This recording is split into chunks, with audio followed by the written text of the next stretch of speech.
बेटी का ब्याह है तो इतना रुपया होना चाहिए, लड़के की पढ़ाई का इतना होना चाहिए, इसका इतना होना चाहिए, वो सब टेंशन भरे हो। छोड़ो टेंशन, भगवान के ऊपर छोड़ो। भगवान कहते हैं अनन्यस चिंतयन्तो माम ये जनाः पर्युपासते तेषां नित्याभियुक्ता नाम योगक्षेमं वहाम्यहम्।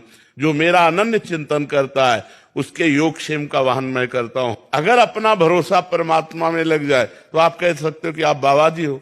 नरसिंह मेहता जी गृहस्थ थे, बेटी का भात भरने के लिए स्वयं जगदीश्वर भगवान गए।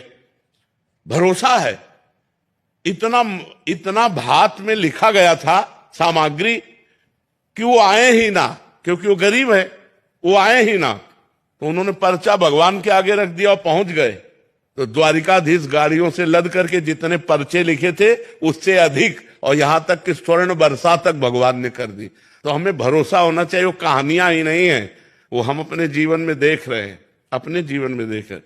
जहां हम मांग करके खाते तो कई कई दिन भूखे रहते, पर आज भगवान के भरोसे में तो 500 लोगों की व्यवस्था होती। तो हमें लगता है गृहस्थी हमको परेशान करने वाली नहीं, हमारा चिंतन हमको परेशान कर रहा है। यदि हम ये चिंतन में भगवान का नाम बैठा ले और विश्वास कर ले तो पक्का समझो, अपने खेने का भरोसा रखोगे तो डूब सकती है, लेकिन फेंक दो हरि शरणम, अब मरूंगा भगवान मार दो, तो पक्का ऐसी लहर आएगी कि नाव किनारे लगी जाएगी। जो भगवान के भरोसे हो गया, बस सबसे कठिन बात है भगवान का भरोसा होना। हमने जीवन में ऐसी ऐसी घटनाएं देखी है कि 1 सेकंड चूक हो जाती तो मर जाते।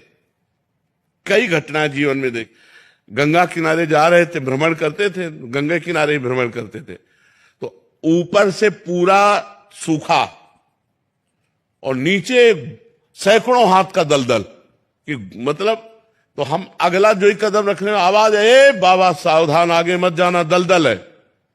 तो हमने पीछे बहुत देखा लेकिन आवाज वाला नहीं मिला, और आगे छड़ी मारी ऐसे तो गप से छड़ी चली गई, ऊपर की पपड़ी हट गई।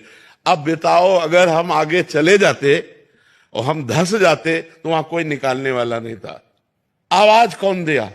उसी परवाह। हमने बहुत देखा कि किसकी आवाज आई, लेकिन सावधान आगे कदम मत रखना दलदल है, एकदम भगवान की आवाज हुई, जैसे आकाशवाणी होती है, ऐसे कदम कदम पर भगवान हमें प्यार दुलार कर, क्योंकि भगवान का भरोसा, भगवान का आश्रय, वही हम कहते हैं आप भगवान का आश्रय ले लो, भगवान के भरोसे हो जाओ, जैसे रखे वैसे रखो। सुदामा जी को कई कई दिन भोजन नहीं मिलता था, लेकिन अपनी निष्ठा और भक्ति को तोड़ा नहीं, तो जैसी द्वारिकापुरी वैसी सुदामापुरी की रचना हो गई। हमें विश्वास करना चाहिए भगवान लक्ष्मीपति हैं, भगवान करुणामय हैं। जिस दिन उनकी दया दृष्टि हो गई माला माल हो जाएंगे। वो देते हैं तो कहते हैं ना छप्पर फाड़ के देते हैं, कहां से आ जाए कैसे आ जाए कुछ पता नहीं। हमारे चलाए चल रही, हमारे चलाए तो जब हम मांगते थे तो हम भूखे भी रह जाते थे, कई कई दिन भूखे रहे। गंगा किनारे कौन भोजन दे जा करके, और गांव में हम गए नहीं गंगा किनारे, भिक्षावृत्ति यहीं ब्रजमंडल में की, नहीं आकाश वृत्ति से रहे। तो हम वही कहते हैं आप भगवान का भरोसा ले लो और नाम जप करो। परिवार